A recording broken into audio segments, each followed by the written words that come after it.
Hello, hello, hello. How is everybody? First live ever, so bear with me. But today I wanted to just go over five regions that most people in the diaspora that are black have ancestry with and who they share that ancestry with in the terms of Atlantic Africa. So, numero uno is Upper Guinea. Upper Guinea consists of five countries. We have Senegal, Guinea Bissau, Guinea, Gambia, Sierra Leone, and a little itty bitty piece of Liberia. Now, most of these countries that you're probably familiar with, Senegal, Guinea, and maybe Sierra Leone to an extent, and possibly Liberia, two of them speak French. One speaks Portuguese, which is Guinea Bissau. The French ones are Senegal and Guinea. Yes, Guinea. The English speaking ones are Sierra Leone, Liberia, and Gambia, which were colonized by the British. Namely, the countries that usually colonized these areas were the ones that they did business with when it came to the slave trade.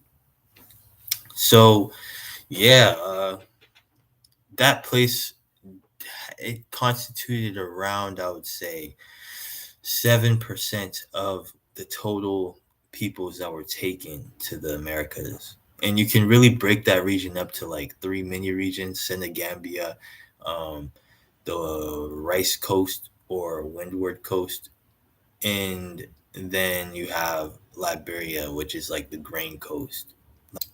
So, yes, it is something that it's really traumatizing to really hear it talk about. But I think that it's really necessary if we really want to make inroads. A big ethnic group that really came from that area is the Maninka tribe, or I hate saying tribe, the Maninka people, Maninka speaking people, and they were the founders of Mali. They were able to really gain some hegemony when it came time to establish trading alliances. So yes, that's 7% of the people that were taken to the Americas, and they were the first people taken. Um, those first people between 1482 to 1650. Now we go past the Upper Guinea towards Ghana, where I'm from. I have Ghanaian ancestry, and this was mainly a Khan dominated area for the most part. It was first inhabited by the Guans, but afterwards, the Akani people, or whoever you want to call it, they started to get a large constricting grapple hold of the gold trade that was going on. Because at first they were trading up north to the um, Arabs, Arabs and North Africans, the Maghrebis, and then they started moving down once business started popping in the Atlantic Ocean with the so-called white people or the Europeans. So this place constituted around 10% of the transatlantic slave trade, and they mainly were British centered. The British really had a grapple hold after, I would say, 1750, and second was around it was the Dutch, and then third was probably maybe a little bit of the French, and then Portuguese and American ships came there as well. The Portuguese were actually the first people there to establish around 1482 a fort, and they traded only in gold. So Ghana was spared, and they were spared the worst of the worst when it came to how bad the slave trade was. It only from the start of the slave trade to the end, Ghana had around 150 years. So it was really quick and demonic. It was quick and brutal, and over a million people were taken from Ghana between those years, mainly from the expansions of the Santa Empire. Next, numero tres, numero tres, numero tres, numero tres. We have the Bight of Benin. And Bight of Benin, or Slave Coast, quote unquote, however you want to call it, is a really vast area of the so many, like it could you could have people coming down from like 1,000 miles inland to ports down near the ocean. And this was like numerous two in exporting slaves. Around 2 million people were taken from this area, I believe. And that's not to mention people that died on the way at all. 2 million people were taken from this area. And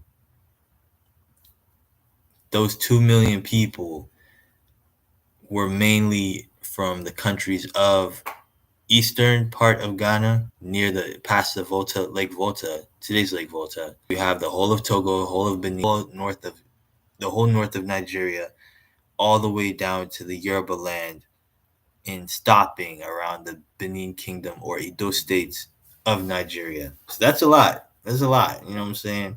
And you also have people that's coming down from Mali, Burkina Faso, and Niger, parts of Niger, the southern part. So it spanned a lot of folks. You know what I'm saying? And the major players were mostly the Oyo Kingdom. I would say the Edo people, the Benin Kingdom, which had a role to play. Alada, Dahomey, and Benin, the Ewe people of Ghana and Togo, and they were able to like really control the ports there and have their fair share of trade with Dutch, British, mostly French. A lot of French people were there to do business and ship a whole bunch of those people to Saint Domingue, now known as Haiti. So they took around 2 million folks from those areas and made them work in the sugar fields in exchange for guns. And this lasted between, I would say, the early 1600s all the way to like the mid 1800s. So you're talking like 250 years, 300 years of just chaos on the coast, or hand in hand with state expansion. And yeah, it caused a lot of trauma and a lot of, uh, I would say, damage. Most of these people went to Saint Domingue and Brazil. Numero, numero, numero trace. We have the Bight of Biafra. The Bight of Biafra is another major British player. Earlier, it started with the Portuguese that they were trading with, and then that started to move towards the British as time went on, especially during the late 1750s after America had gotten their independence and the crops in sugarcane fields were in need of labor from those areas. Um, the Bight of Biafra mainly houses people of Ibibio, Efik, and Igala ancestry and nations. Area was pretty closed off due to the rainforest that surrounded them, so they weren't able to like have slaves coming from up north down south. It was mostly concentrated around that area. So stretching between that eastern part of Nigeria, Cameroon, and Gabon, that area was mostly concentrated between, I would say, 100 miles inland. It wasn't too far up. So most of the time, it was little raids, since there were a lot of stateless societies, little raids here and there. Uh, People who were taken across the sea were also tried in trials. And instead of killing them off like they said they would sneak them in the cave and then ship them down to the sea. And then these people would come off and get money off of the Europeans that wanted their labor. And in terms of money, they would usually come in the form of alcohol, guns, textiles, goods, mirrors, European goods, like shit you get off of Amazon. You feel me? Any type of thing that would be deemed as valuable. valuable. But yeah, this like it constituted around 13%. I would say 13%, 1.2 or 1.3 million slaves or enslaved persons were taken from Bight of Biafra to mainly Jamaica, a lot of Caribbean islands, the Chesapeake and Virginia, um, namely a lot of British island controlled islands and territories. And I think it really had an impact on those peoples because it allowed for a lot of places to get rich off of that, and it created a lot of mistrust between peoples of that region, with each other, in a sense. Moving on, the last portion, the last one, the biggest one, West Central Africa. So you know what I'm saying, places that most people are kind of familiar with and probably heard about, the jungle, quote unquote, the Democratic Republic of Congo, Angola, um, a little bit of Namibia, the Republic of Congo, and then a little bit of Zambia. All these countries were involved in the slave trade when it came to the West Central African portion, and it constitutes around 45 to 50% of the total trade. So that's nearly half. One in two people that came from the diaspora to the Americas were from this region, and that's a lot of people. That's around 6 million, if you want to be exact. Most of these people went to Brazil because the latter half was when Brazil was really pumping out a lot of folks, almost a million, almost a million folks every 25 years after the abolition of the slave trade by the British in 1807. So between 1807 to 1860, they were pumping out they pumped out probably like a 3 million folks after the end of the outlawing of trading in slaves by the British. So most of these people went to everywhere. Like they were like most distributed of the whole Atlantic Africa in terms of diaspora. But where they were mostly concentrated was probably Brazil um, due to the latter half of the slave trade. So mostly Brazil. Um, a lot of them went to Haiti, Saint Domingue. There was a large influx in Haiti. A large influx of them in Jamaica. There were a lot. There was also a want of Angolan slaves in America as well, due to their industriousness, and also there was a large influx of them coming to the Dominican Republic.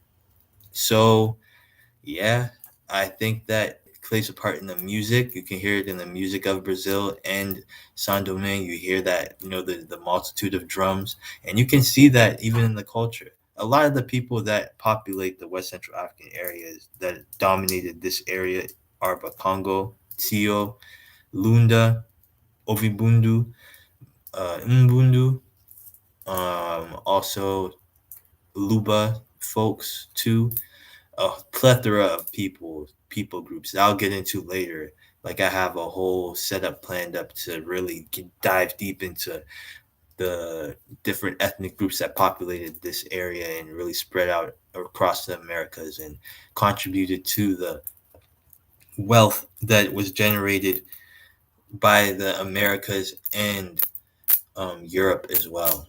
It goes to show you that 12 million people leaving during the course of around 400 years is no big, like it's no small feat. It really caused a lot of wreckage and havoc, and human capital is something that you don't take for granted whatsoever. And that's not to mention the folks that were captured and the families that were damaged and the folks that died on the way and in castles, and also the impact of these conquests that was mainly fought for greed of goods that was wanted by the Europeans. It's quite simple. It's that simple, man. it's really a deep tragedy. And I also think that the reason why we don't talk about this is because of the shame that it really imposes on you. You don't talk about things that really makes you feel shameful. You don't. It's really tough to talk about that because you're under fire. You're really vulnerable. Someone could just say anything and, like, fry your ass out the frying pan.